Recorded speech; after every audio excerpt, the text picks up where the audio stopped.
The joint hearings will come to order. The chair would like to announce that he has pending a large number of requests for time. We would like very much to be able to complete the testimony of the Secretary of State today.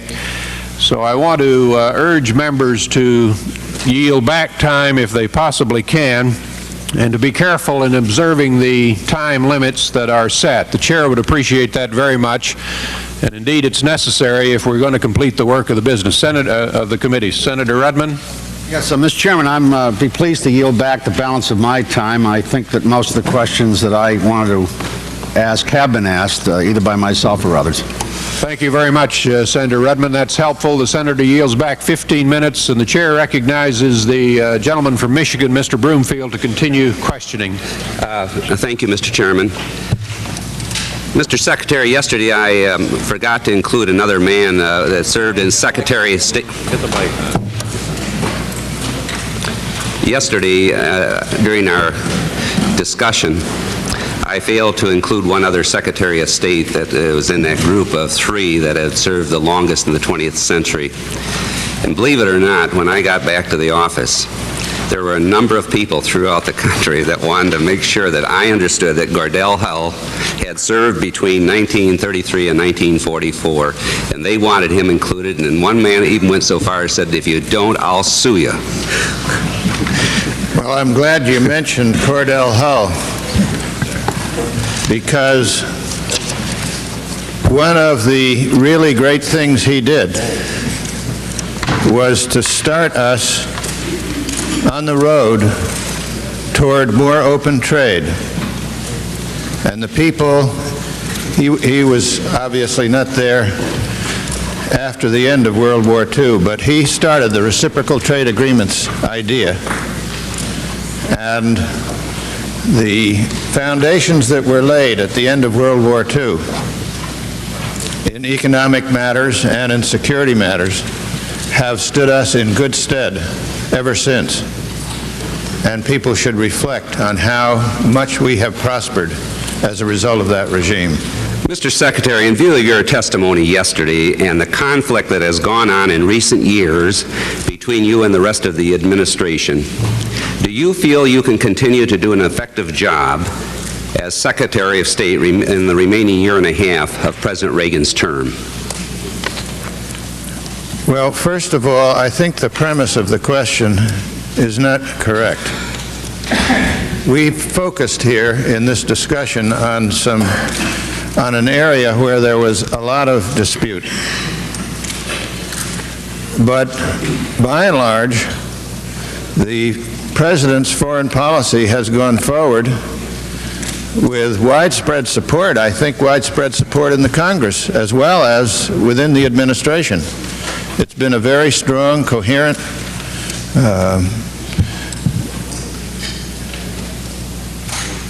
set of policies, and of course we debate about them. I think it would be alarming if there were never any debate within an administration about important matters, but they've gotten resolved and great headway has been made. Mr. Secretary, the Iran program was reborn actually in early mid-January of '86 after apparently winding down in December of '85 after Bud McFarlane's unsuccessful trip to London to meet Gore Bonifar. You've testified, I believe, that you saw the President personally on this matter during January of 1986 in order to register your objection. You even, I believe, offered to resign at that time. Are you confident that you went far enough in attempting to persuade the President not to pursue this unwise program that was being promoted by the NSC staff? And I'm wondering, should you have threatened to resign more forcefully at that time? I don't think that the President was in any doubt about my views, nor was he in any doubt about Secretary Weinberger's views. So they were presented to him forcefully and fully. So I don't know whether, I don't think there are any more arguments I could have thought of.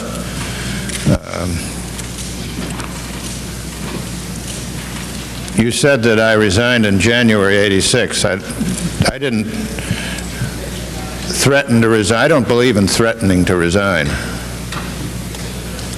You resign. You don't threaten to resign. At least that's the way it seems to me. The reason why I think it was toward the end of 1985 that I suggested to the President that I ought to leave was the dispute that I was in with most of the people in the national security area and the intelligence area over whether or not there should be widespread use of lie detector tests to apply to anybody in the government, really, including you, who has access to certain levels of classified information. And there was a great deal of unease with me as a result of that stand. I haven't changed my mind about that, I might say. So it's still a dispute. Mr. Secretary, the Iran arms sales have almost certainly resulted in just the kind of damage that you predicted. The Arab countries will further doubt our reliability, and our other friends will wonder about our seriousness of terrorism and the Gulf War. Can the damage to United States relation in the Arab world and to our policy on terrorism be remedied? It has been remedied. I think we had a rough spot, but the basic validity of the President's policies is shown by the fact that people have welcomed the fact that we continue to assert them and support them. And I used yesterday the example of the Venice Summit and the statement about terrorism and the continued work on that. So the policies stand and they go forward. Would the reflagging of the Kuwaiti ships also help in that regard? Well, I think it's clear that we have stood by our responsibilities insofar as the Gulf area is concerned, and that's something that we have done for a long time, and we're doing it. And so people see that. We haven't backed off. Are you comfortable, Mr. Secretary, with your position as Secretary of State following this process of self-examination that we've had? Well, are you a psychiatrist or something? No. I don't. No? No? I'm just curious.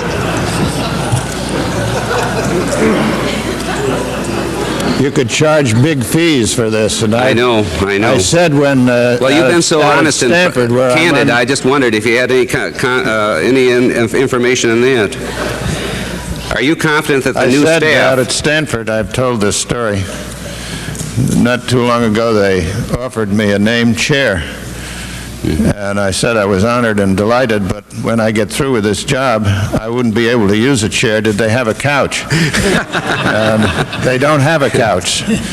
But maybe that's what you're looking for.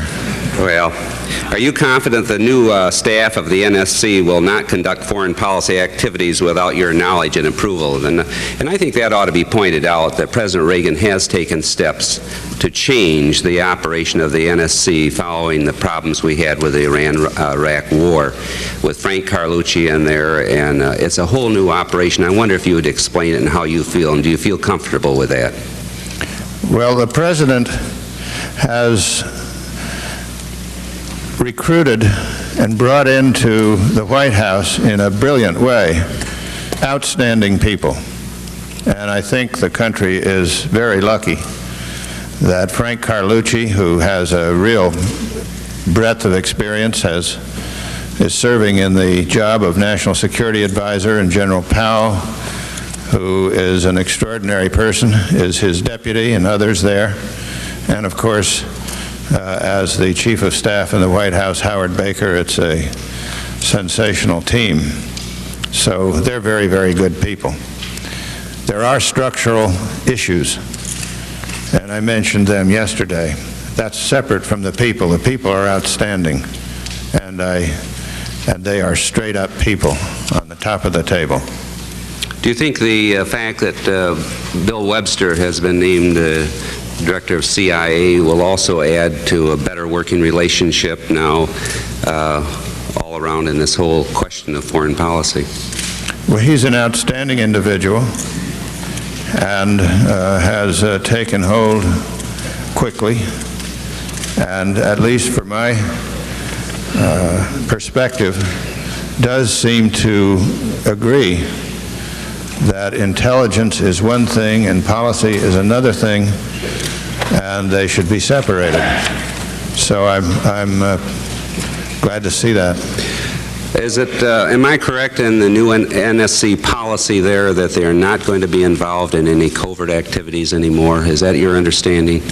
That's my understanding. Of course, covert activities are a necessary part of our activities. There are procedures for conducting them. We must have the ability to do those things, and the process through which they get decided on and then administered is one that the President supervises, and the National Security Council staff takes a part in that process. So they won't be totally out of the loop, but they won't be conducting them.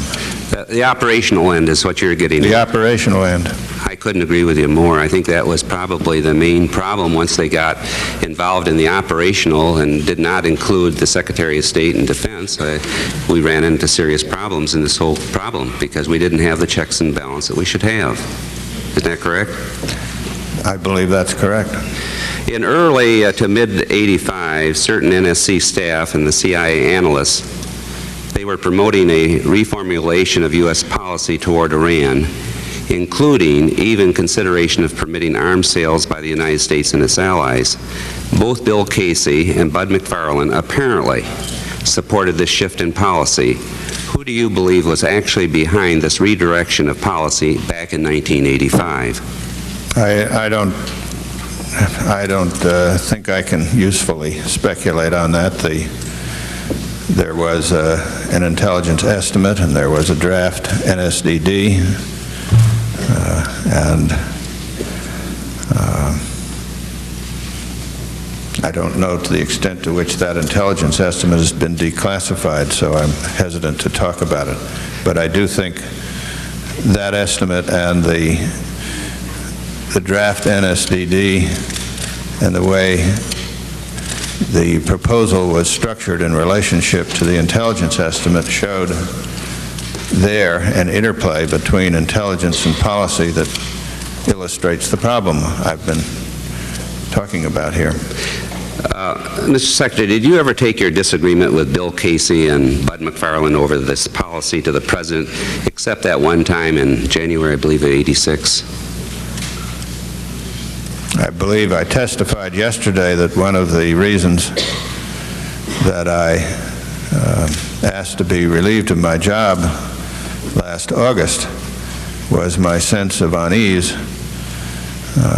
about my relationships generally, and my unease about my relationship to the intelligence community, and my unease with the intelligence that was being provided. You were present at a November 10th meeting, '86 meeting with the President at the White House, which the President was briefed on the Iran program, but obviously not the diversion, by Admiral Poindexter.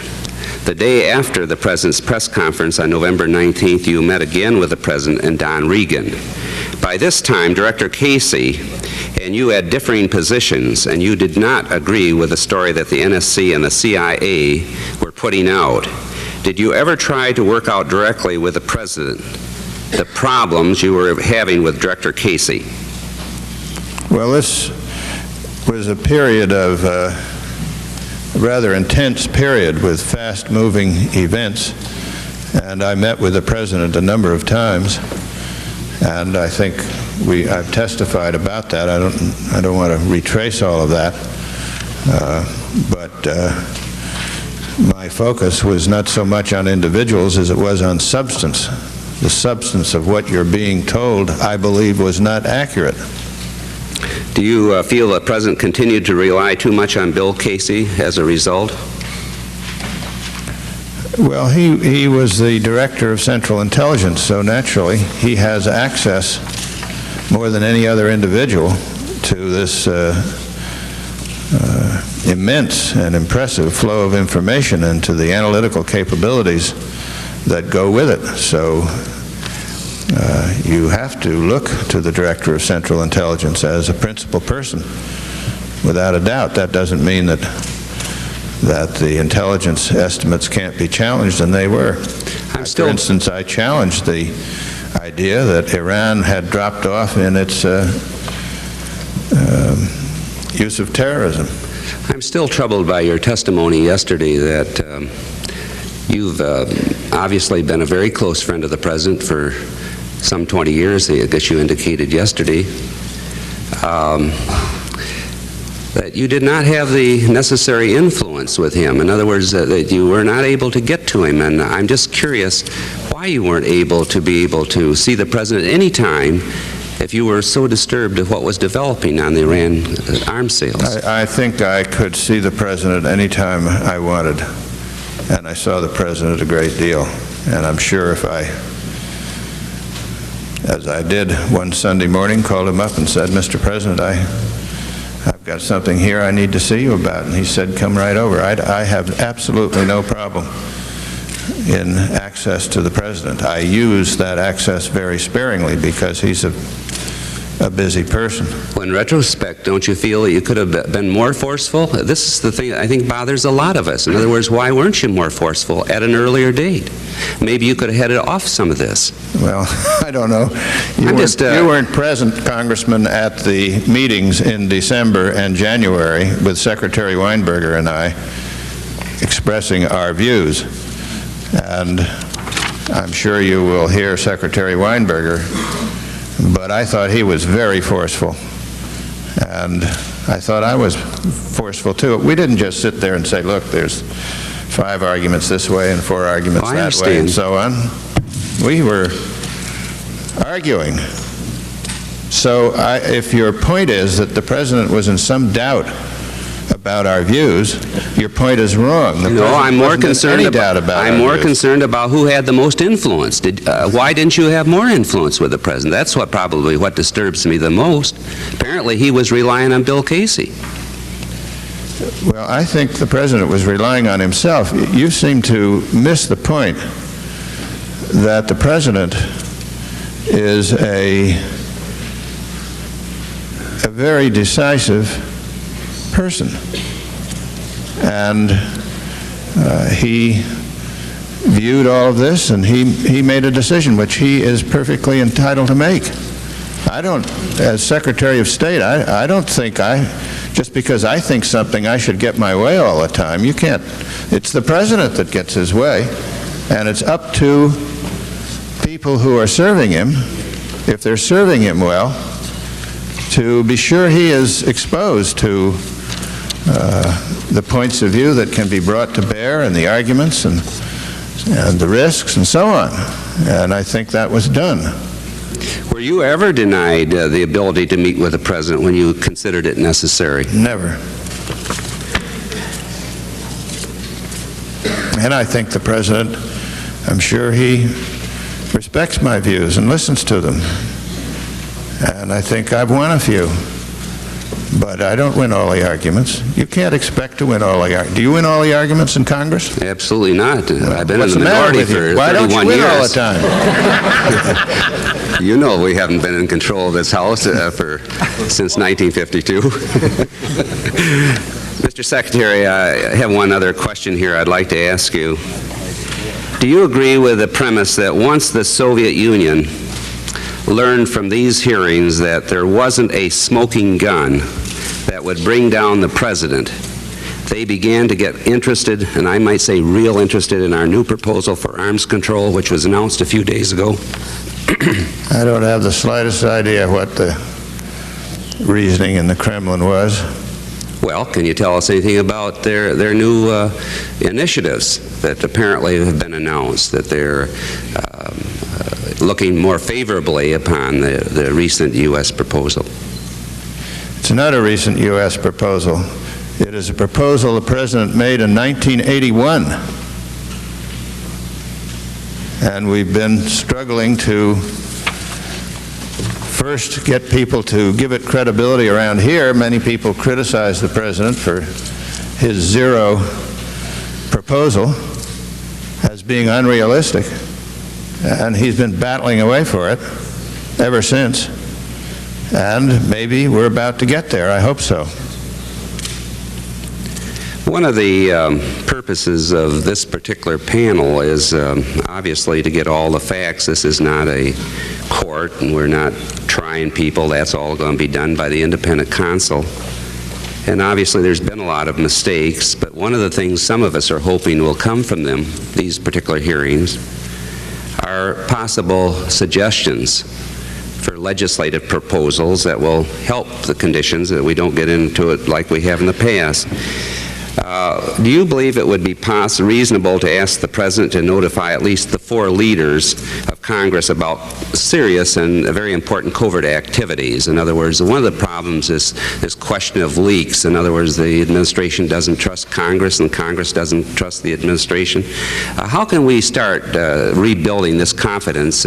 Because we've got to, obviously, in my judgment, provide some kind of forum where there isn't secrets, even the most serious secrets or important secrets of our country ought to be discussed at least with the leadership on both the House and Senate. How do you feel about that? Well, I believe, as a general proposition, in a system of separation of powers, as I said yesterday, which the other side of the coin of that is, it's a system of shared powers, that the process of sharing is hard and needs to be worked at, and there's no way to make a formula about it. It depends on people talking to each other and working with each other and having some respect for the mutual functions that are to be performed.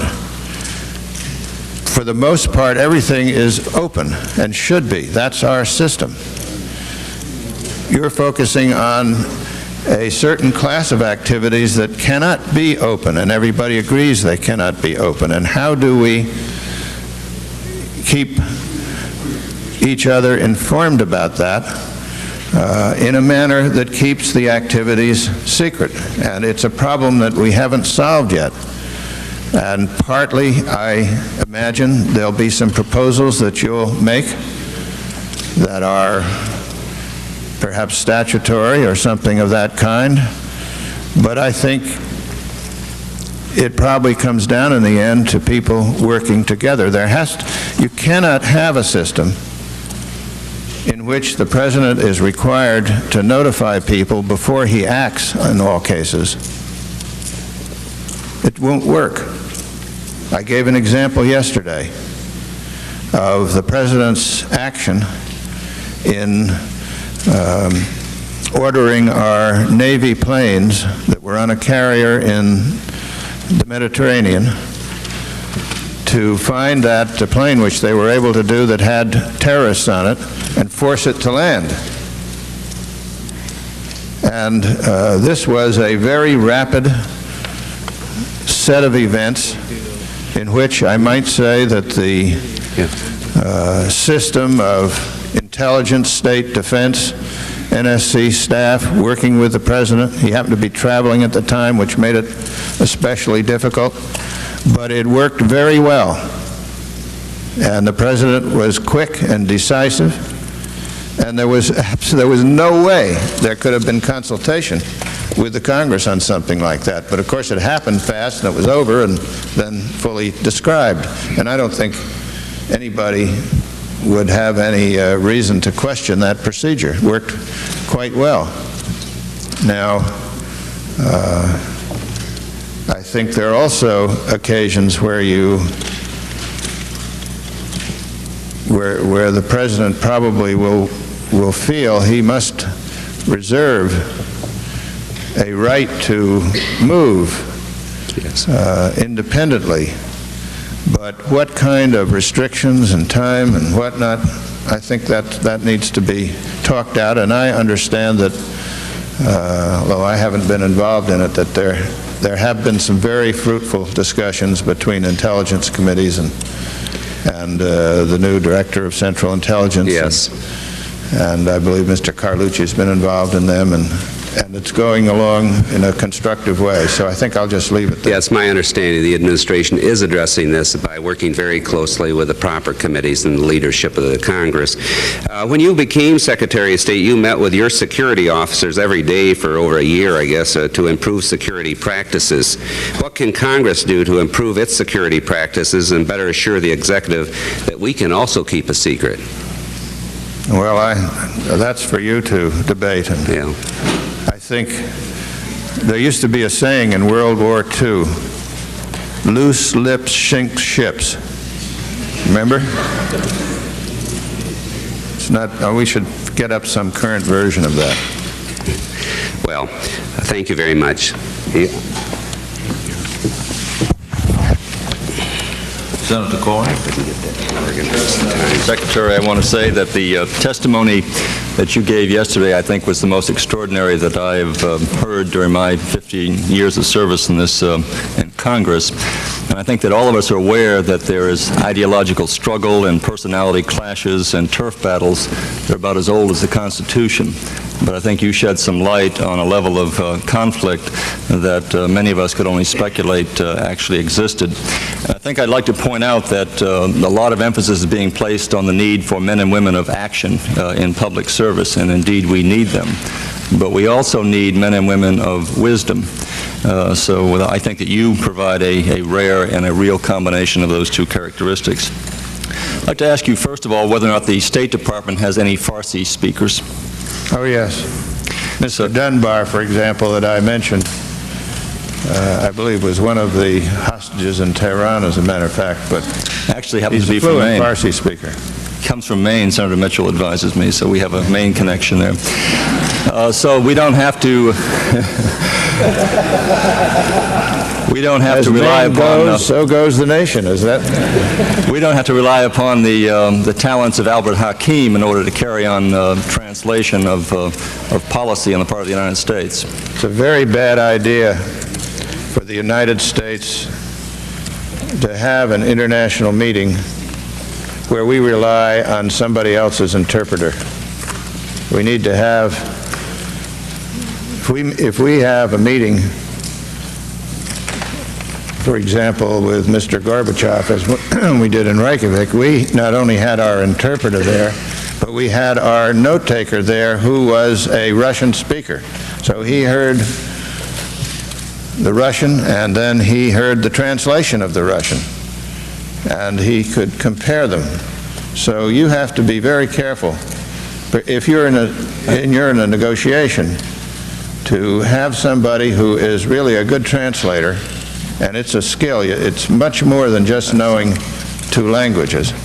All I was trying to get at, Mr. Secretary, is that we have Farsi speakers in the State Department available to conduct negotiations. Of course. Right. We have an outstanding interpretation. All right. Now, you mentioned yesterday the battle royale that took place in November of 1986, and I believe you indicated the participants were Admiral Poindexter and I believe Director Casey.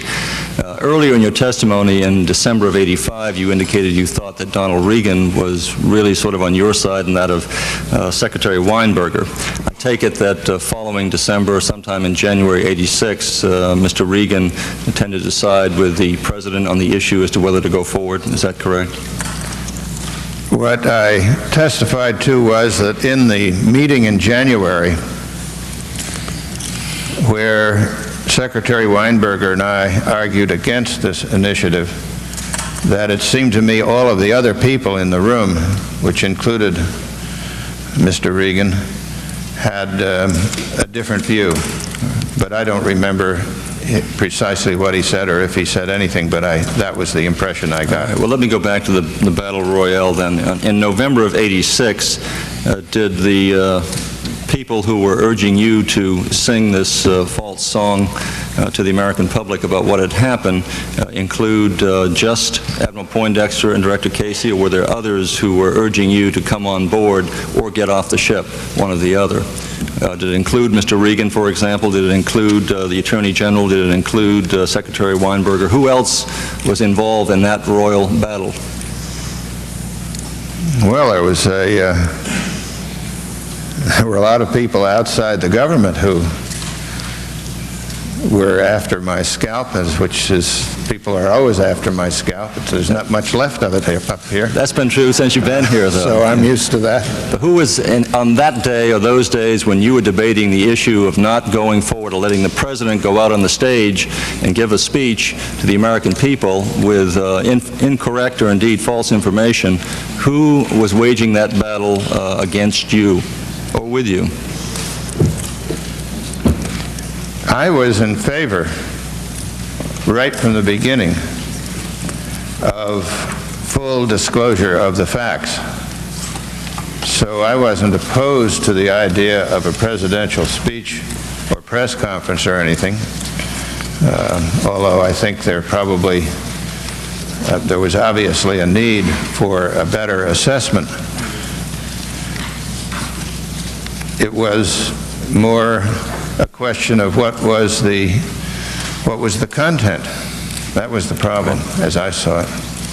Well, were you the only person arguing during that debate that the content should be changed? Were there other people, allies on your side, to say, Mr. President, you can't go out with information like this and present this to the American people? Well, I don't know. I just am able to testify about what I did and what other people may have done. Who else was there? I don't know. Who else was there? Well, at the meetings that I had my own meeting with the president on the afternoon, I think, before he had his press conference, and I expressed myself. I forget who was there. Either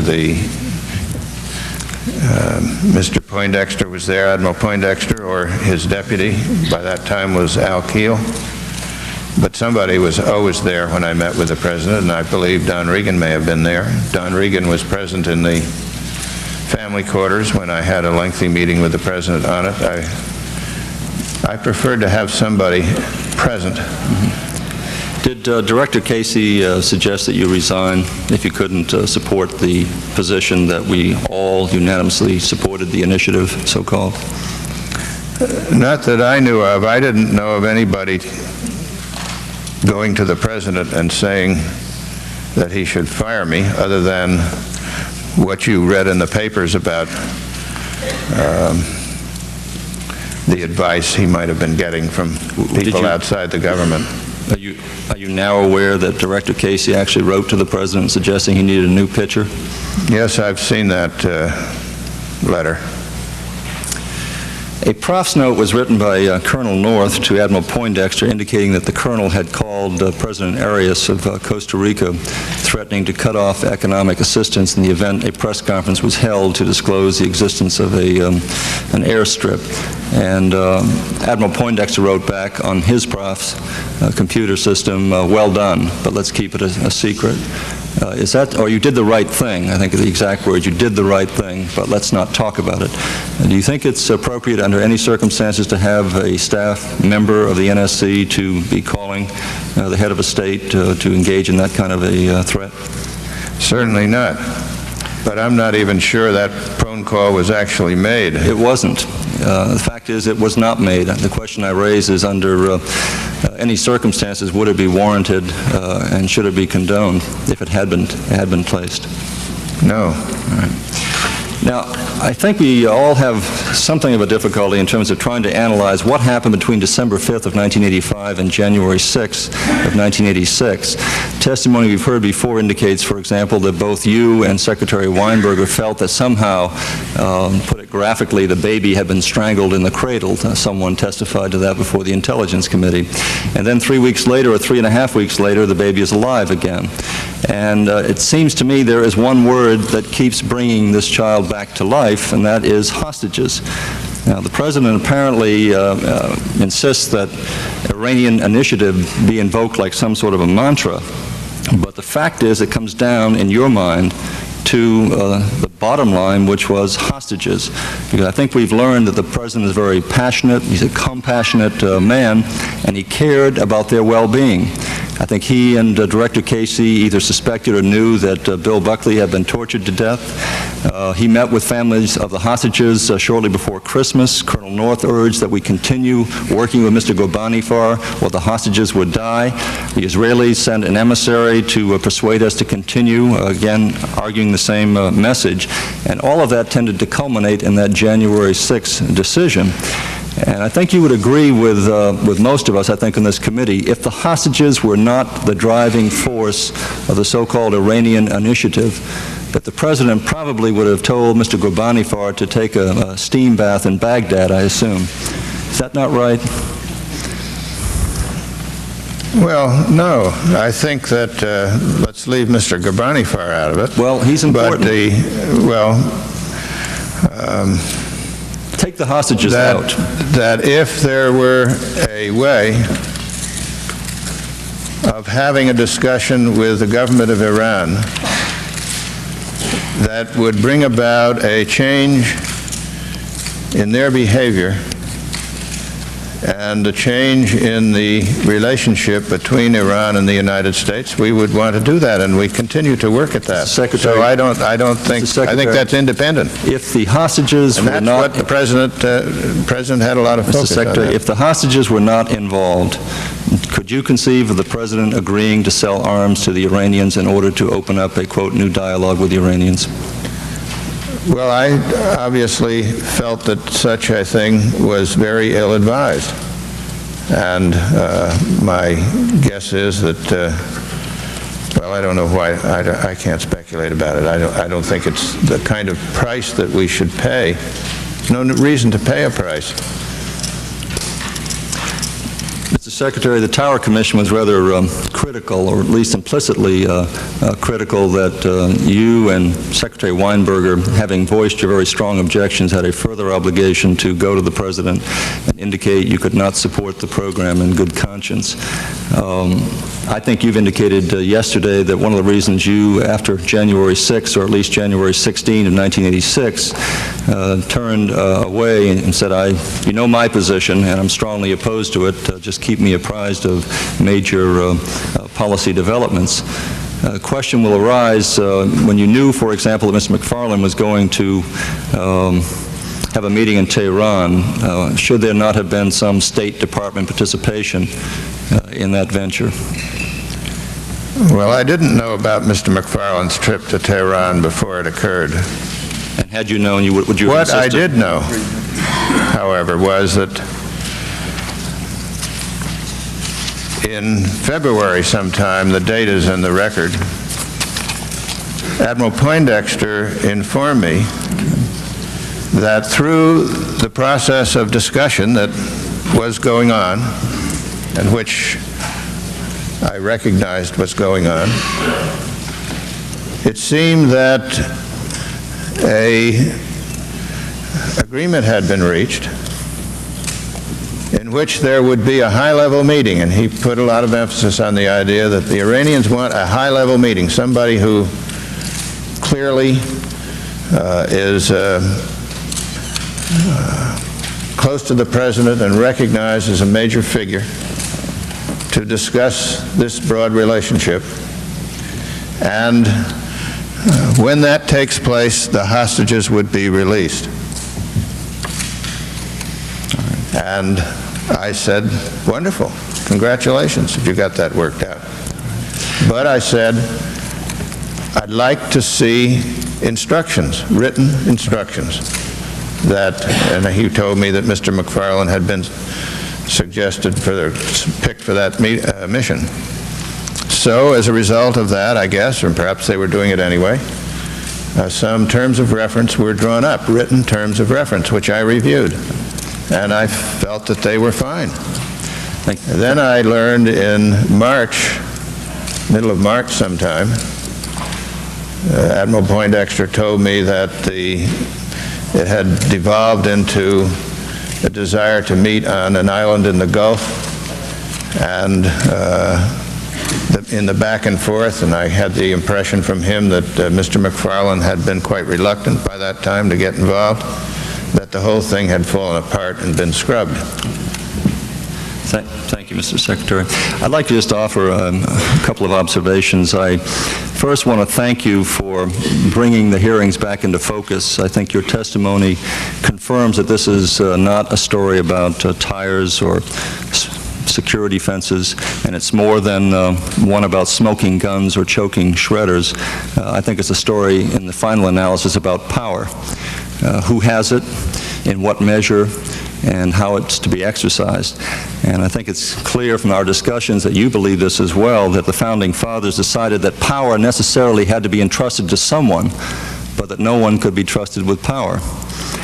And they believe that from history... Let's say it had to be distributed so that they, it could be exactly. checked. But there must be power to act. If we don't have the ability to act as a country, we're in deep trouble. Let me just finish my observation, Mr. Secretary. I think that they, in fact, found that history and experience taught them that power that was unchecked led to its arrogant use and inevitable abuse, and so they diffused it. They deliberately diffused it and set up these institutional checks and balances. And I think that, yes, we need people who can conduct action and take action and cut through red tape and cut through the bureaucracy. But the fact is that speed of action was never the absolute goal of democracy, because a king is faster than a congressman on any given day. They decided that the nature of a democracy should be debate, deliberation, discussion, and even dissent, so that the leaders might at least have the opportunity to act wisely rather than quickly or passionately. And I think it's clear, at least to me, that the President's decision to include arms as a part of the package to establish this new relationship and obtain the release of hostages came over the strong objection of his two top foreign and military or defense policy advisors. And no one on this committee can challenge the President's sentiments or motives. I think it's clear, if it was not clear then, it is now, that he made a mistake and that his heart overruled his head. But I think it's also clear, and I want to say this for myself at least, that the American people do not want to see him pilloried or politically paralyzed for being human. They simply want, and I think they deserve, an acknowledgement of the truth.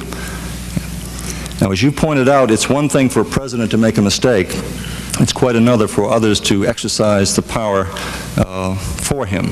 And to me, and I've said this before, the most serious revelation that we've had during these hearings was the fact that we are selling American property at grossly inflated prices, taking the windfall profits and diverting a portion of those profits, not to the U.S. Treasury, but for a purpose that was not authorized by Congress, setting up a fund whereby future covert activities could be conducted without the knowledge, perhaps of the Congress, perhaps not even the President himself. And that is not a constitutional form of government that was celebrated last week in Philadelphia, and that's not what we want to leave as a legacy to the generations that come after us. Now, a number of people have raised the question about the cost of these hearings. I think that when we do so, we have to weigh it against the price of preserving a constitutional government. If we're willing to spend $100 million to promote democracy in Central America, I think we can spend a small fraction of that amount to make sure that we preserve democratic principles in our own country. And I'll conclude, Mr. Chairman, with this final observation. I came across an essay, it was written back in 1933, that I think has some applicability today. It said that any administration which has exercised as much power as this one needs criticism for its own good. It needs to hear the objections. It needs the clarification which comes from having to explain what it's doing. It needs protection from its own courtiers, from the delusions of its own unexamined premises, from the conceit that sooner or later afflicts the human animal when everybody around him says yes. It needs, in short, a series of great debates in which the principles and measures it is using are thoroughly aired, thoroughly questioned, and thoroughly explained. And if such debates are provoked, they'll do the country a great service. I think these debates are, in fact, doing the country a great service. I thank you as Secretary for being willing to provoke and participate in these debates. Thank you, Mr. Chairman. Can I make just one comment? And I appreciate your very thoughtful comments. But going back to your comments about the President's decision and my opposition and Secretary Weinberger's opposition, with all due respect to debate and so forth, there also has to be a capacity for decision and action. And it's the combination that we look for. And with respect to the insides of the executive branch, I think we all have to keep reminding ourselves that the president is the guy who got elected. Exactly. And I am an appointee of his who has gone through a rigorous process leading to nomination and a rigorous process of examination by the Senate. And I am accountable and I appear and all that. But nevertheless, the president is the boss. I'm very clear about that. And I seem to recall some story, I think it was about President Lincoln, wasn't it, who took a poll in his cabinet and he was in favor of something and everybody else was against it. And he said, nays 8, ayes 1, the ayes have it, or something like that. The president is the boss. Mr. Secretary, and he should be. And you have to respect that. We're in complete agreement. The president is the boss. And I think you spoke eloquently yesterday about not only his power to decide, but also his responsibility to remain accountable for that decision. And that's what the hearings are about, the accountability, which you talked about so well yesterday. Thank you, Mr. Chairman. Chair recognizes Mr. Cheney. Thank you, Mr. Chairman, Mr. Secretary. Welcome before the committee this morning. Thinking about your years of service and your resume, the fact that you worked for, I believe, the Eisenhower, Nixon, and Reagan administrations, and I know personally that you undertook sensitive diplomatic missions during the Ford administration for President Ford, so that in effect you served every Republican president of the last 4 over a total of about 30 years. Is that correct? That's correct. I also was asked to work, chair a task force on the employment service and such things by President Kennedy, and a White House task force on employment or unemployment problems in our inner cities by President Johnson, a task force whose recommendations led to the jobs program, so I have had an association with those administrations as well. But the point would be that you clearly have the credentials to help us in our task of trying to place these events in a broader perspective. And frankly, Mr. Secretary, one of the things that concerns me about these proceedings is that we develop sort of a hothouse atmosphere. We've got the television cameras and the TV lights and the best reporters in the business and some of the most distinguished members of Congress focused on these series of events. But it's sort of a mutually reinforcing kind of an operation. There's a strong incentive on the part of both groups to dramatize these events. They are important events. I don't mean to downplay them at all, but sometimes our intense focus upon the problem we're analyzing, I think, obscures some relevant comparisons, if you will, to other periods of time or other events in other administrations. And what I'd like to do, if I can, is focus a little bit on that today and with your advice and counsel, see if it isn't possible to maybe bring perspective to these events. There's a tendency for us to talk about a grave constitutional crisis. Some of my colleagues are fond of saying this is the worst thing that's happened in this country since Watergate. And I must say I have trouble with those arguments. The notion that this is a crisis strikes me as inappropriate. If it ever was a crisis, it ended last December when the President put an end to those policies that are under investigation here. And to the extent that we're focused on enforcing the Boland Amendment, we have to remind ourselves periodically that the Congress repealed that law over a year ago. I look at the arguments about Watergate, which some of my colleagues on this committee are fond of pulling out as a relevant analogy, and I must say I don't see any relevant comparison at all. I think the analogy is grossly overdone. But you served in the Nixon administration and went through those difficult years as well. And I just wonder if you would agree with my judgment that what we have here is a radically different set of circumstances, and not a political crime, but rather fundamental disputes over policy. And whatever the motives of the individuals involved might have been, and whether we agree or disagree with their policies, it's clear that it was a policy struggle, not a struggle for domestic political advantage, if you will. And it's also clear that this president responded very aggressively when he found he had a problem. And contrary to running the so-called cover-up that was part of the Watergate incident, this president's done anything but that. He's made available even his own diary to the members of this committee, appointed the Tower Commission, cooperated in every single respect with our activities. I wonder if you might comment, based on your perspective of your service over the years, whether or not you think that analogy is appropriate.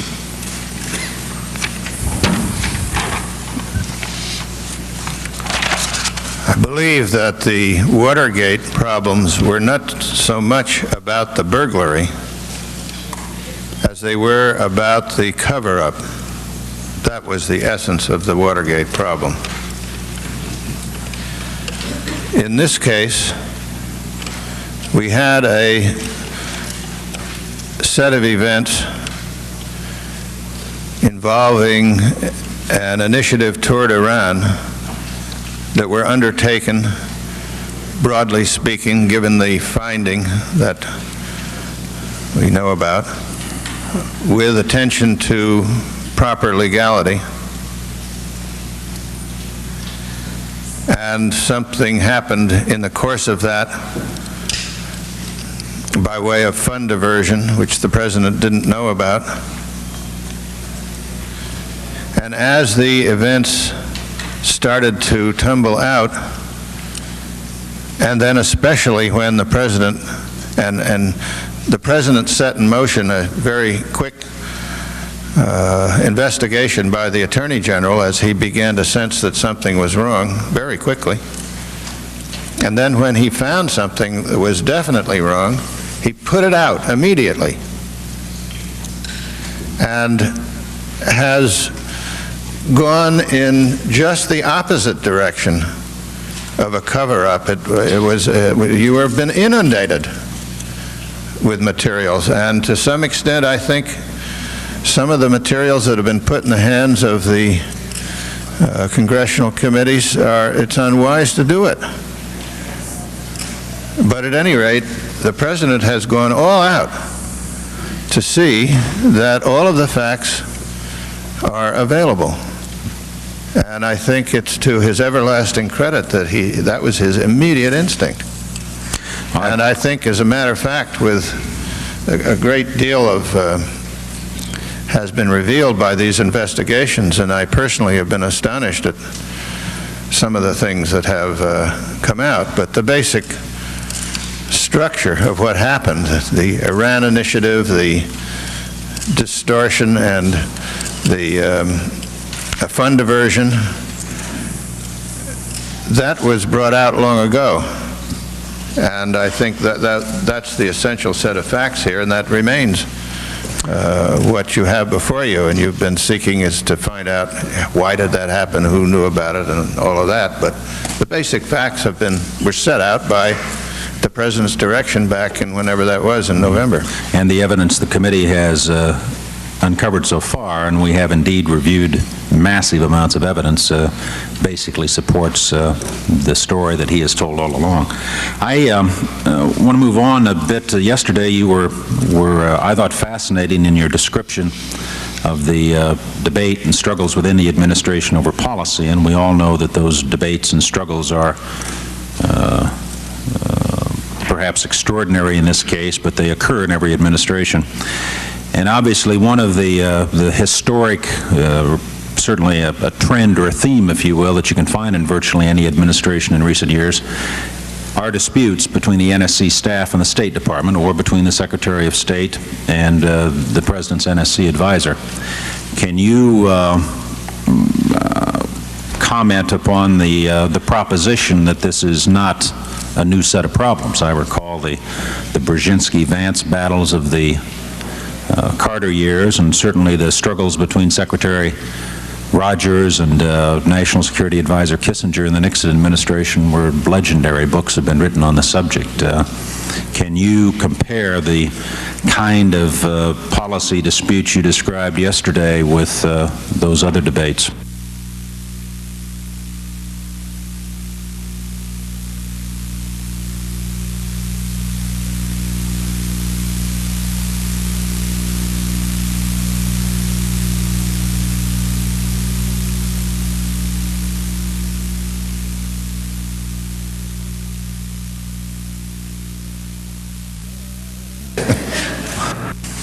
No, I do recall Secretary Kissinger saying that he thought that Secretary Vance wanted to have the National Security Advisor explain American foreign policy to the Chinese one at a time. That was not meant as a compliment, I take it. Well, there are these disputes, and there have been disputes in the Reagan administration. Of course, when there's an argument about something, that tends to become the focus of attention. But one of the points that I tried to get across yesterday, and I don't know that I succeeded very well, but it is that there has been a strong, successful, broadly supported foreign policy in place that has had the strength that comes from continuity and a great deal of accomplishment that I think all Americans can feel good about. So that, in a sense, most of the time things are going forward in a good way, arguments around the edges and so on, but nevertheless, a lot of progress. And I gave some examples yesterday, and I think in response to Congressman Broomfield's question, we see one right in front of us in the possibility of a major agreement that people generally support in the arms control field. And there are lots of examples, and they're very strong. But when there's something comes up that people argue about, then everyone focuses on that, and we shouldn't think that because we focus on the arguments that everything is argued about. It isn't. Let me rephrase my And question, I if believe might, that's Mr. true Secretary. also in most administrations. Let me state it a different way. Why should the committee reviewing the Iran-Contra affair believe that the events you described yesterday are any different fundamentally than the kinds of conflicts that occur from time to time in administrations over policy between the State Department and the NSC? There was a particular operational role that was undertaken by the staff of the National Security Council that was, in a sense, not knowable. That is, it was hard for anybody to find out about it. So it became sort of unaccountable.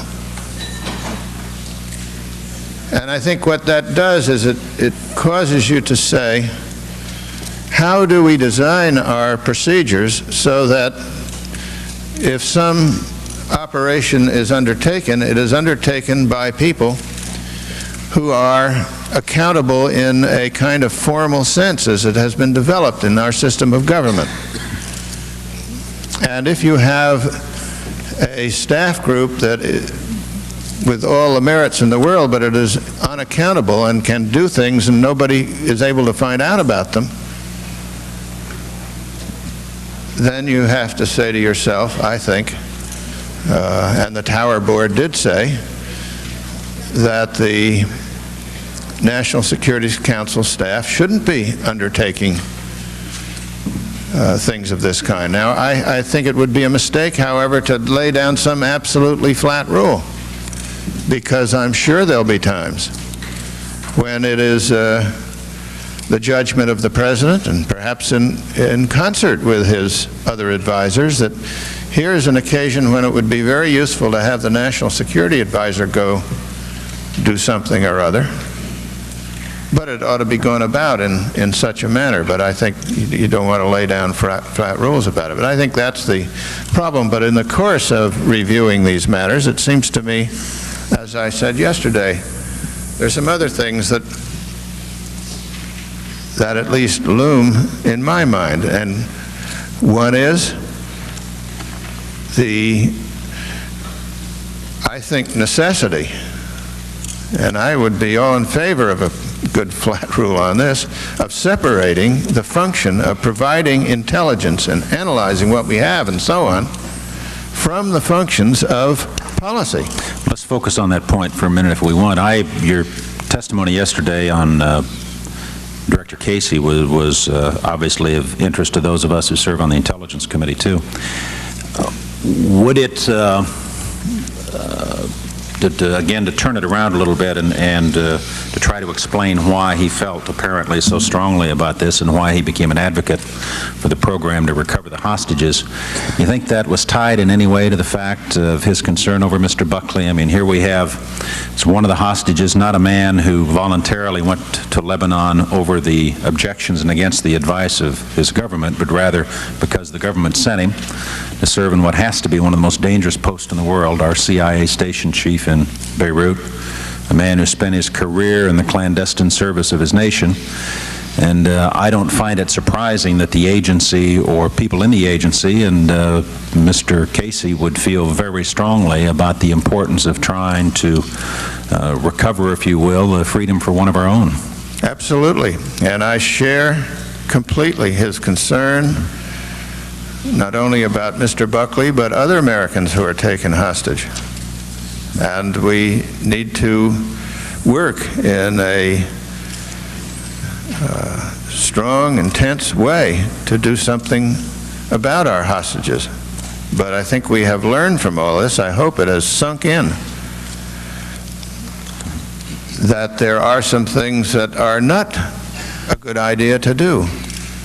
It's not a good idea to publicize and make it clear to those who hold the hostages that there's practically nothing we wouldn't do to get them released. That's counterproductive.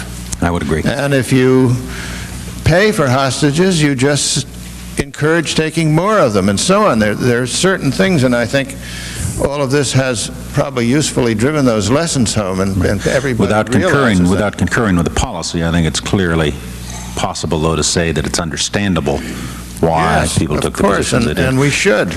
On another point, you talk about the operational role of the NSC, and I'm inclined to agree with you that operations at the NSC are generally a bad idea, but there's a well-established pattern also in government that presidents become frustrated with the bureaucracy, that they and their staffs oftentimes, for a whole variety of reasons, as time passes in an administration, find it increasingly necessary in order to achieve their objectives, or they think in order to get things done in a timely fashion that they have to reach out into the departments and agencies and bring things into the White House that might not otherwise get done. That sometimes this happens because, as you mentioned in your quote attributed to Henry Kissinger, the department seems to be concerned primarily by negotiating, while the White House is primarily concerned with completing the negotiations. We find turf battles among cabinet members.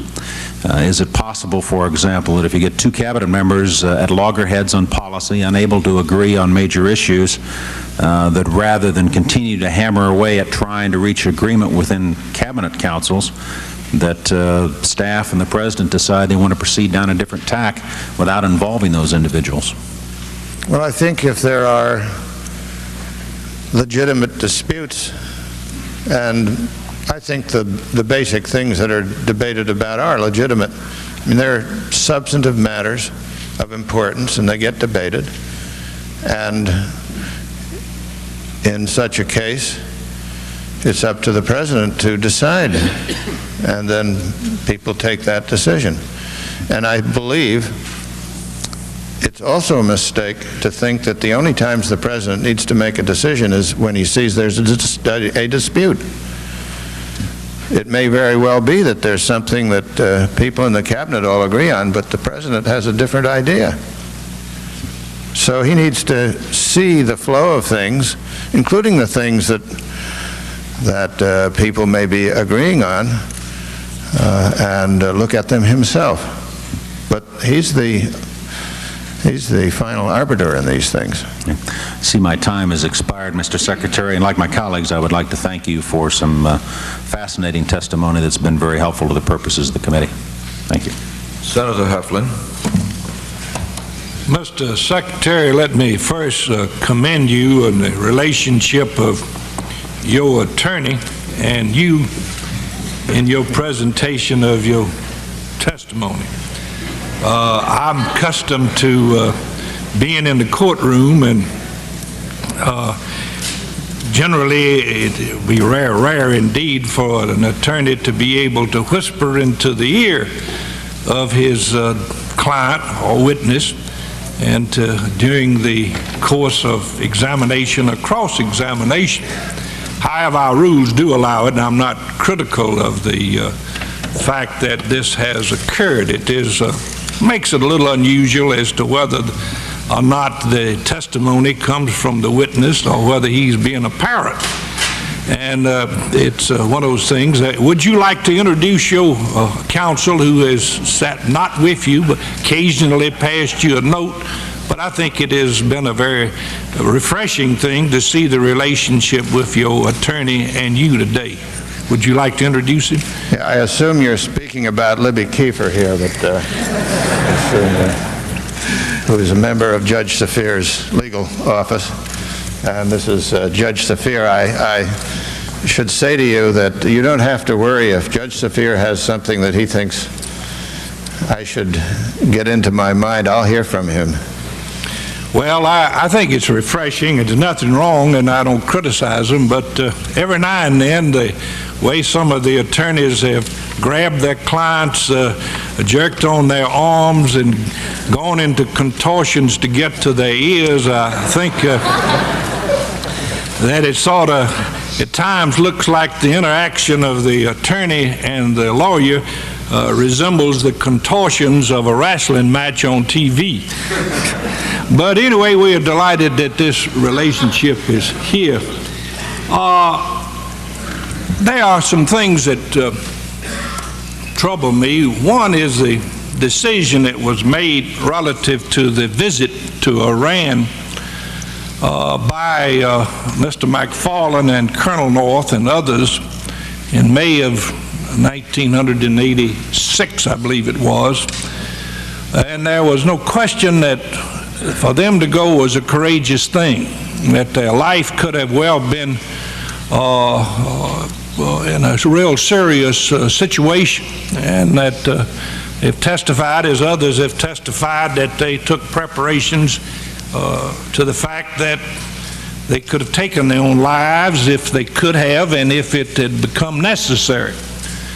But what worries me was that the selection of these two individuals, certainly Mr. McFarland with certain knowledge of the entire activity pertaining to the National Security Council, was sent.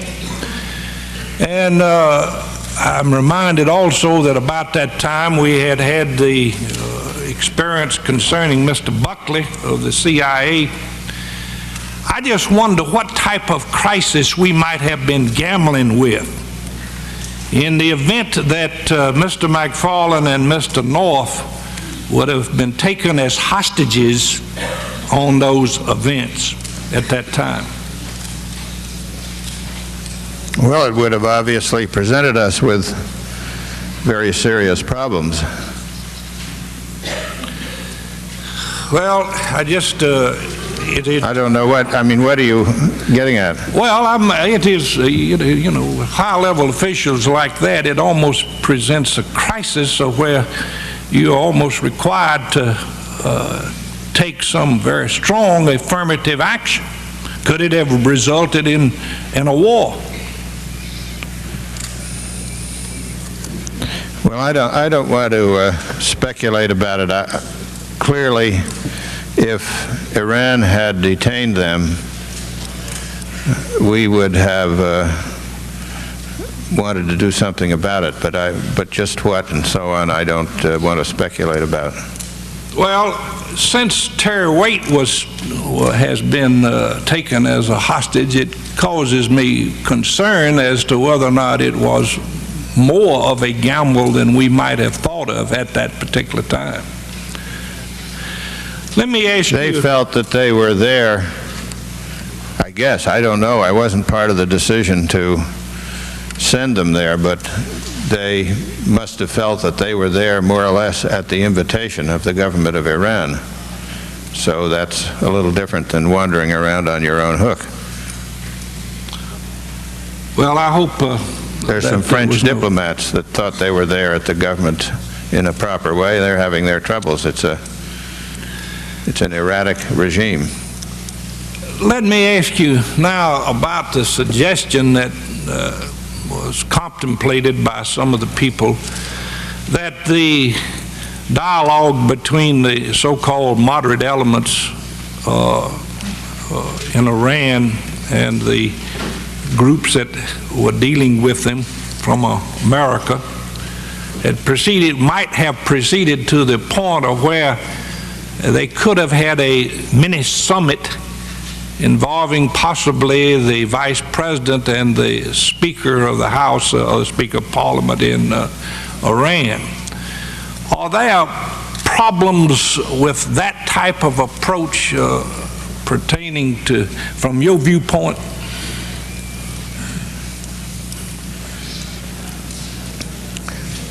These seem to be sort of fantasizing by people about how things might go, trying to construct how a relationship might evolve. But certainly if a relationship evolves with a country with which we don't have one, it would undoubtedly take place through a series of steps that involve some diplomatic contact that probably would not be visible, and understandings reached with a gradual engagement of people at a higher level.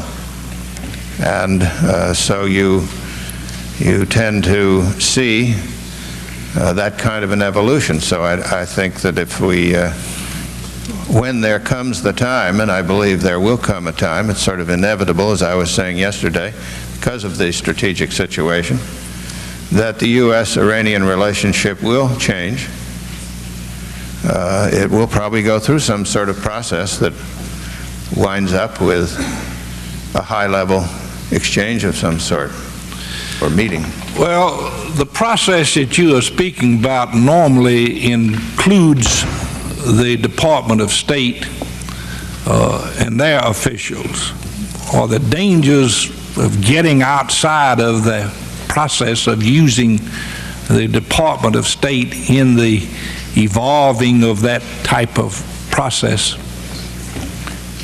That is the business of the Department of State. That's what you put it there for, to conduct diplomacy. And there are a lot of skills there, and institutional memory and so on, to do it. And on the whole, I think it's done quite well. But there are exceptions to the rule, the one that's usually cited.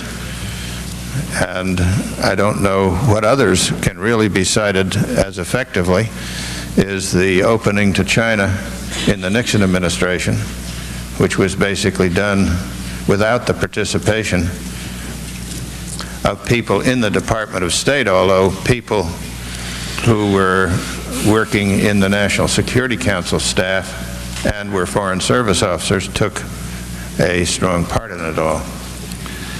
Let me ask you a little bit about the solicitation of Brunei. You mentioned that the law had changed. I think it's under the law at the time that the officials of Brunei were solicited, that there was specific authorization for the State Department to make such solicitation.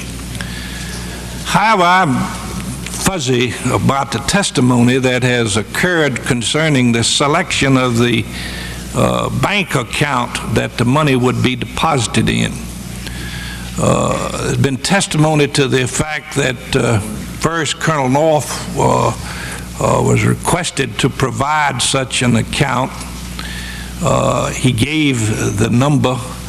Then the chief of the Central American Task Force of the CIA was asked to provide an account. He established an account separate and apart where there would have been no commingling.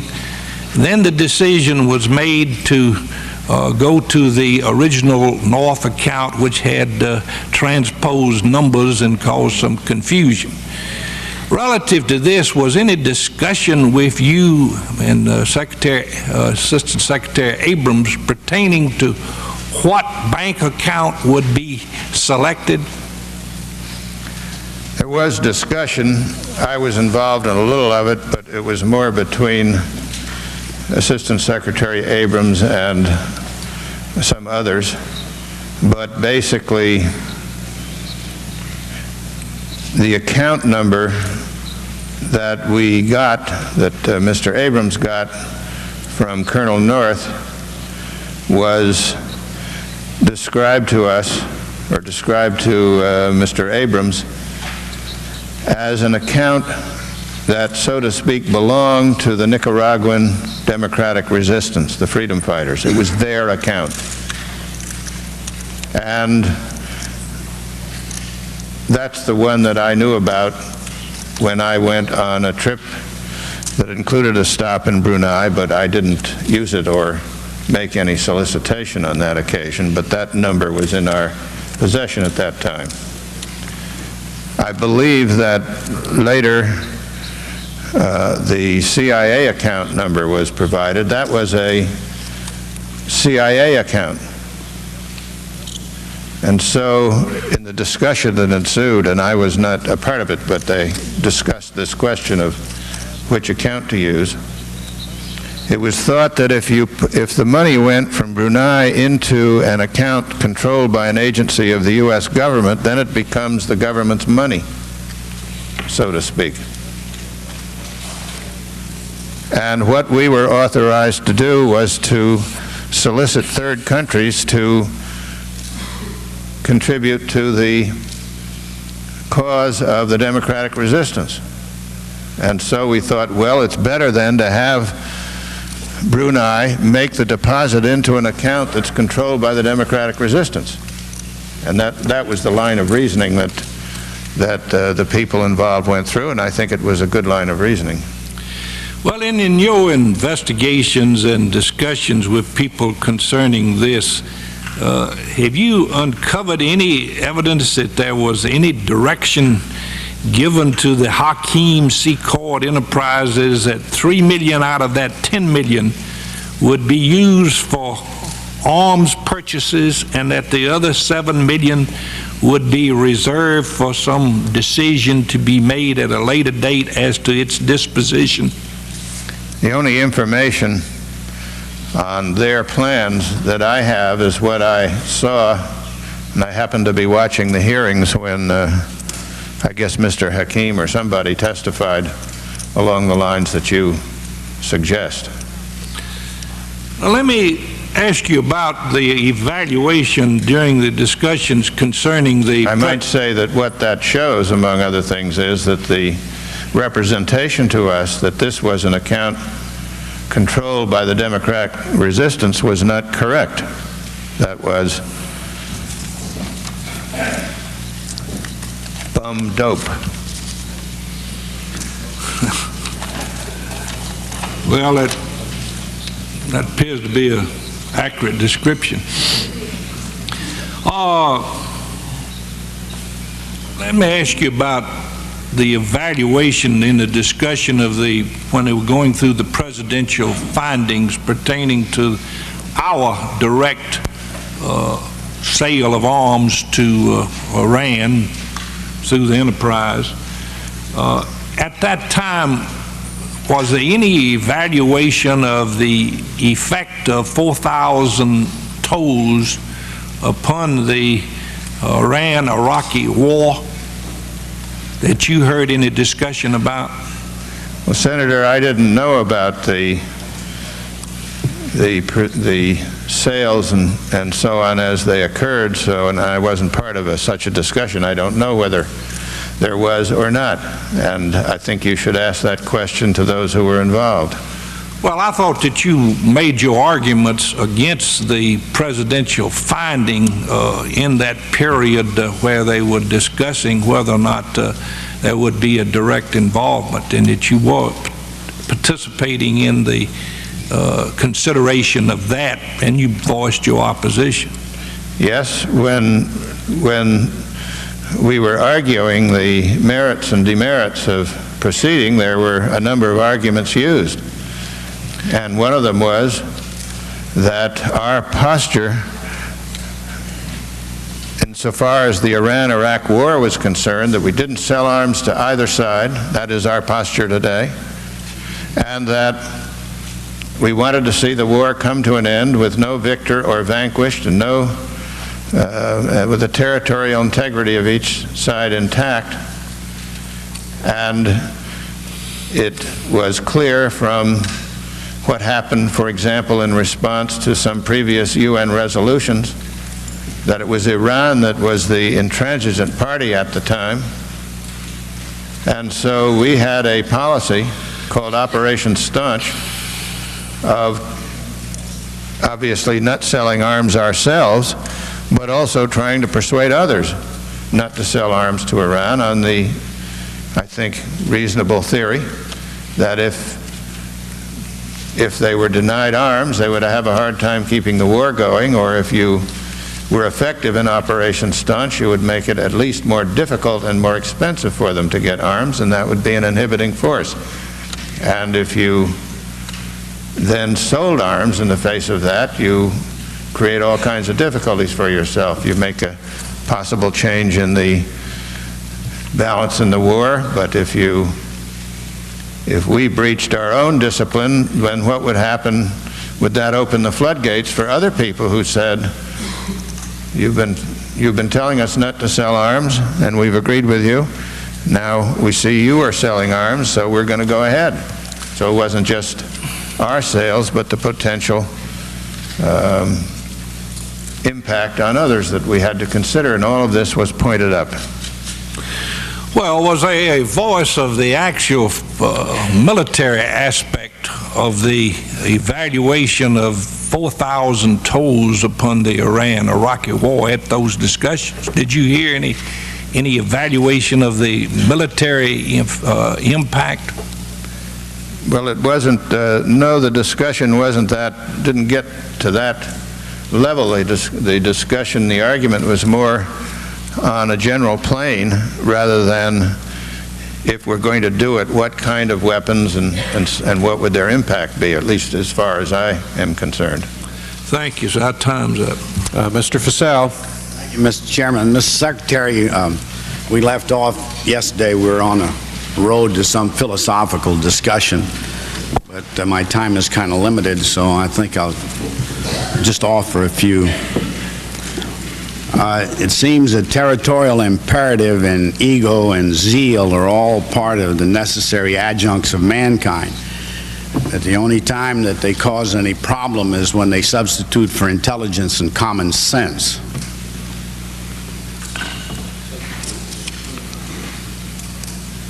I gather from I got the impression you didn't want me to philosophize. You wanted to use your own time, so I'm keeping quiet. I just wanted to see if we were talking about the same thing in a broad general sense. Same way with power. It's not the use of power, it's the abuse of power.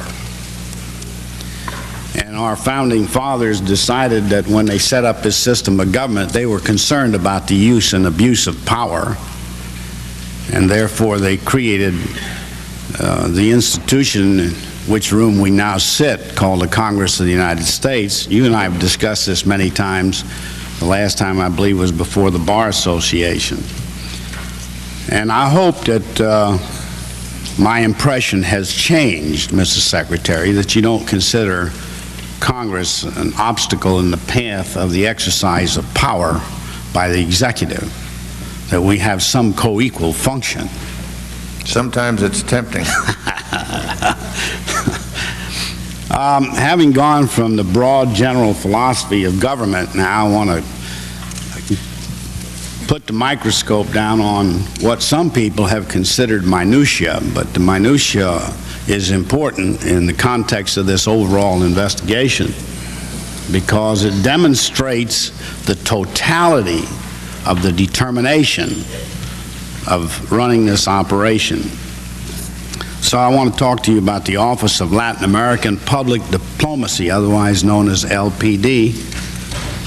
And the head of that office said he reported directly to you, and as I understand it, the office was placed in your office as such. Am I correct?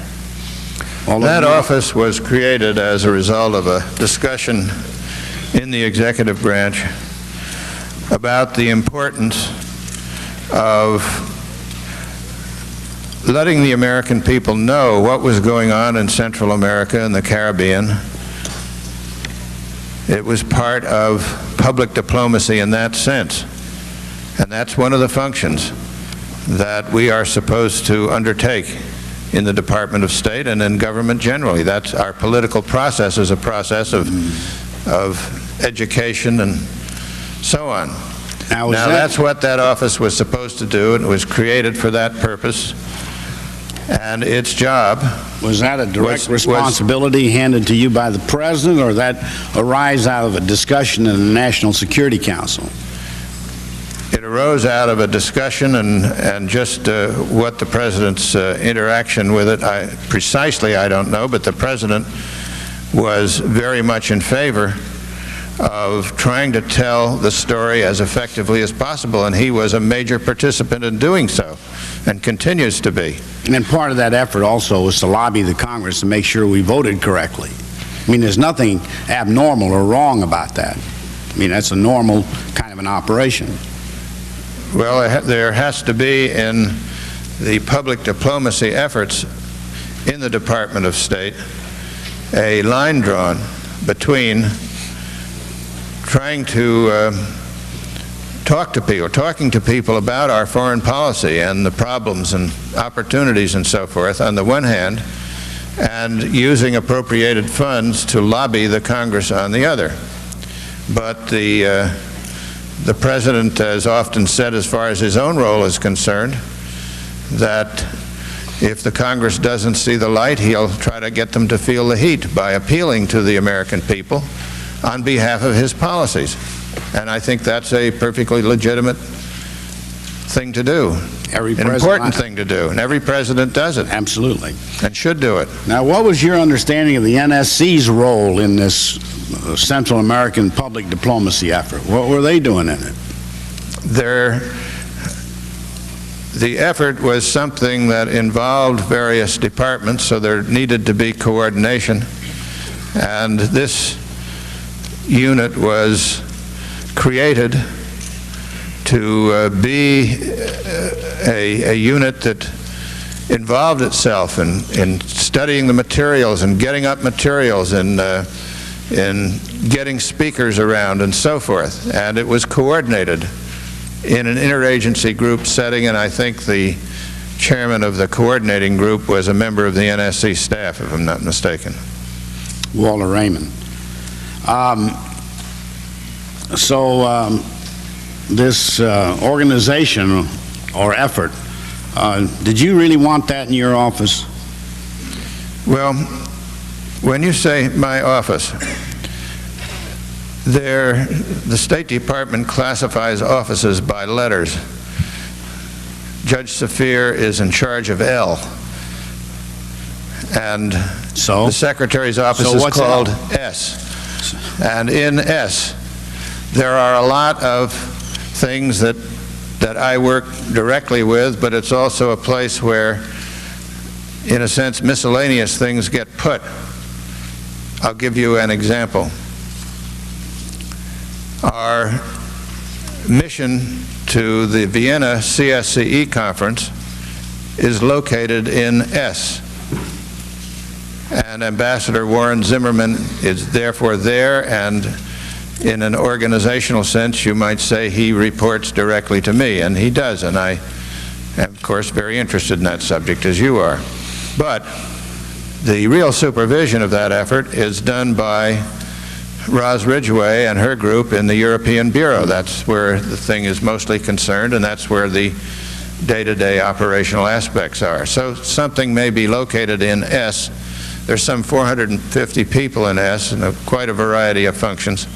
and this happened to be one of them. They all report directly to you if they're in your office? On an organizational chart, but obviously the work has a different pattern. In this case, there was a coordinating group that was understood, and as I would see it, our ARA Bureau would be a primary source of information about what's going on, so if they're going to publicize and educate, they have to get content, and that's where you get the content. And from my standpoint, what I saw coming from that office was, you might say, a work product.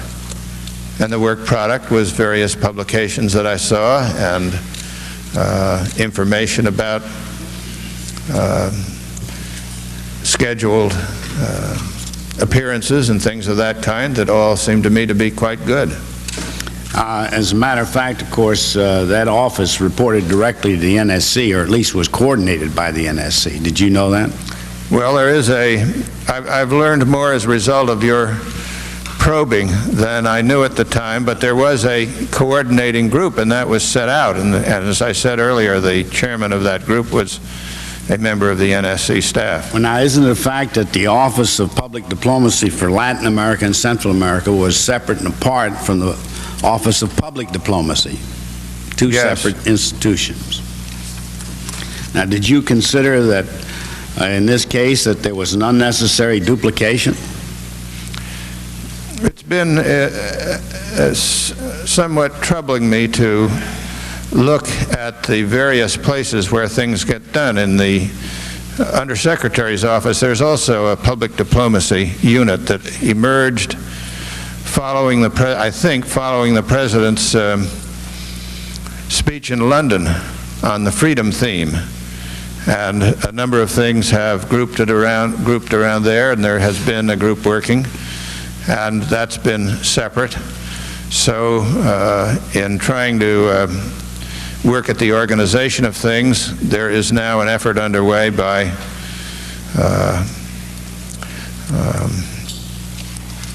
our Assistant Secretary to group things more in the Office of Public Affairs.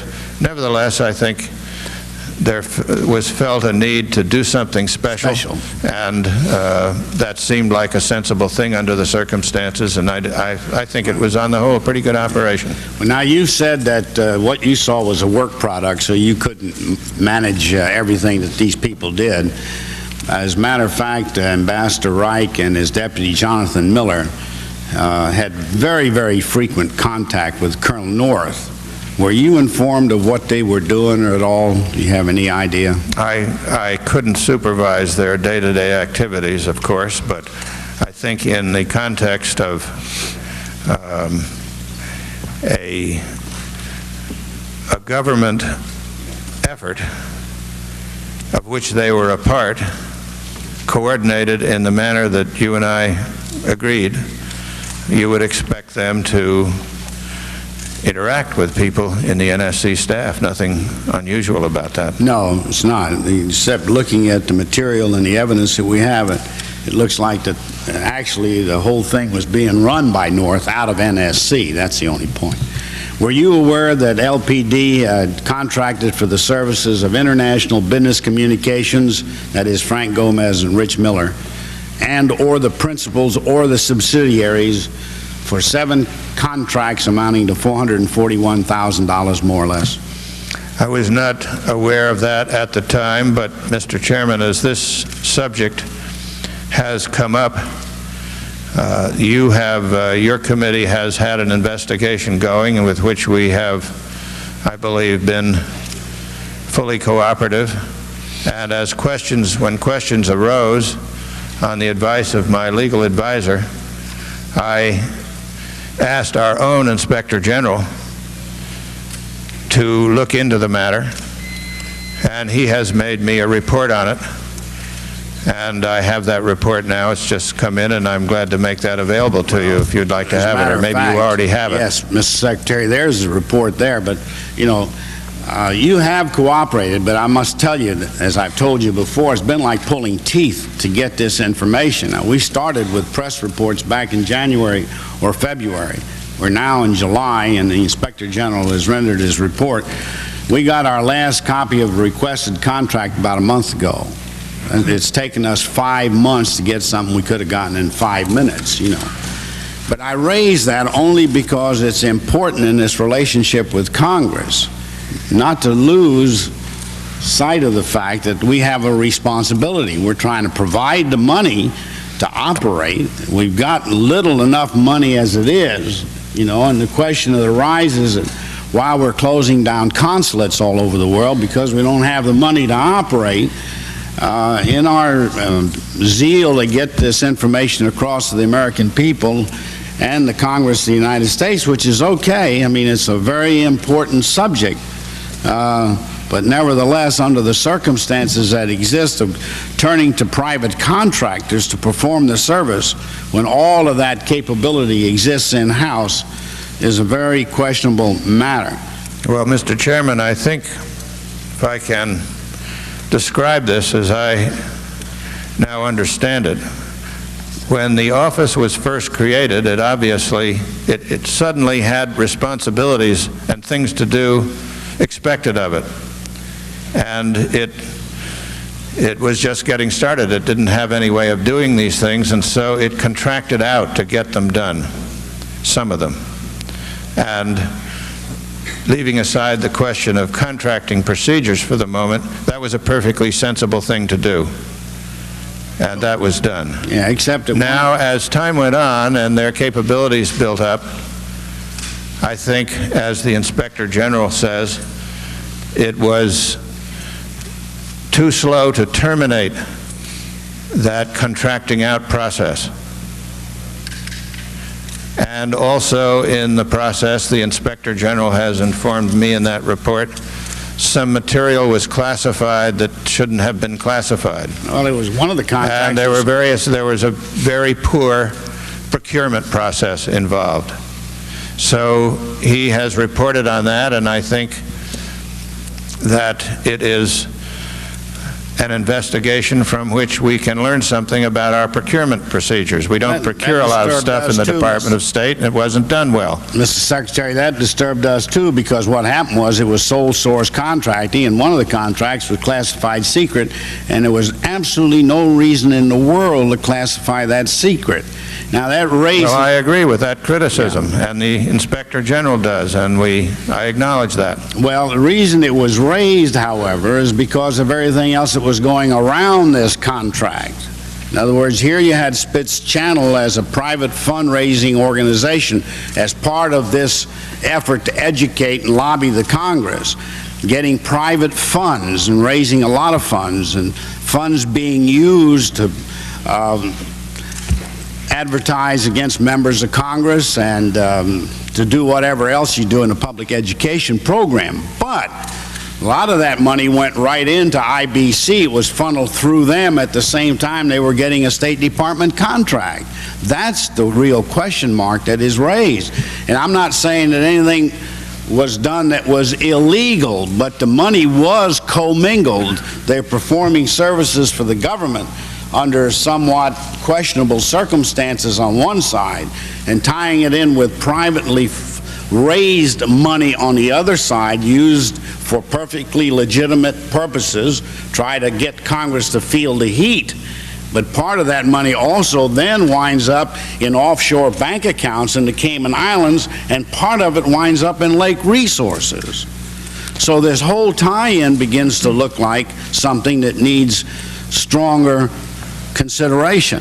So it was, as soon as I found out about these possibilities, Mr. Chairman, I put the Inspector General on it, and he has investigated it.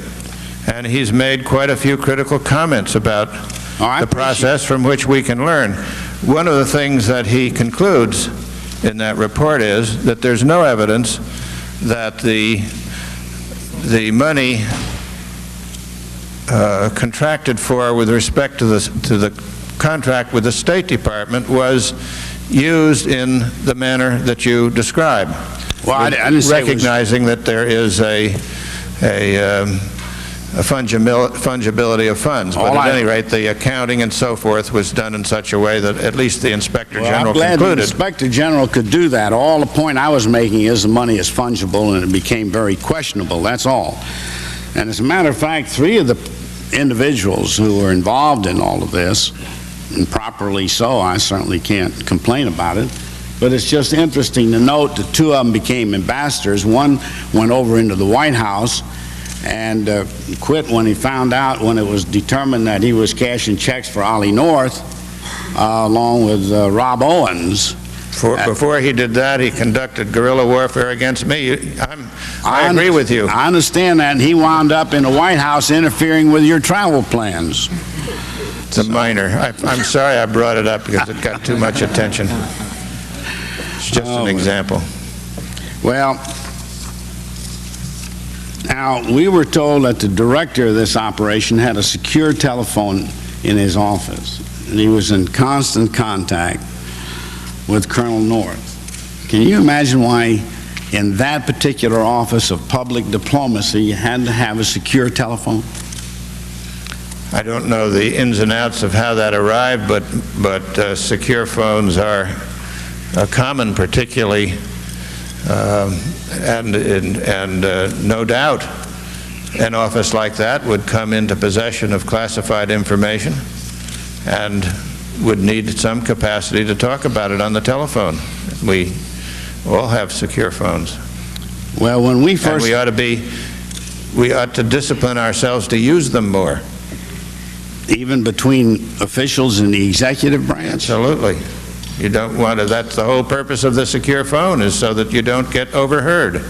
And elaborate precautions are taken, in my case, when I travel or anything, to try to provide not only a secure phone, but a secure environment within which that phone sits. Well, I can understand why the Secretary of State would need a secure telephone. I can't, for the life of me, imagine why somebody in the Office of Public Diplomacy needs one who's supposed to be public and getting all the information out to educate the American people and lobby the Congress. I mean, how can you do that secretly? Well, I don't know the answer to why it was decided that a secure phone should, how that's done office by office all over the State Department, but there is a need when somebody will come into possession of classified information and may discuss it with others to have a way of doing it other than going to see him in his office, and that's what a secure phone is supposed to provide. Well, I don't want to prejudge this at all, but it seems, at least right now, that to me it has the appearances that the Office of Public Diplomacy and the NSC were partners in running an operation with a lot of private organizations out here. And that may be fine. I don't know how far you can go with that, but you have 2 curious or several curious things involved. One is that they're getting contracts under the circumstances which the Inspector General has pointed out. The other is all these outside organizations were raising and funneling money for arms and weapons. They were targeting members of Congress for television ads and trying to get us to feel the heat.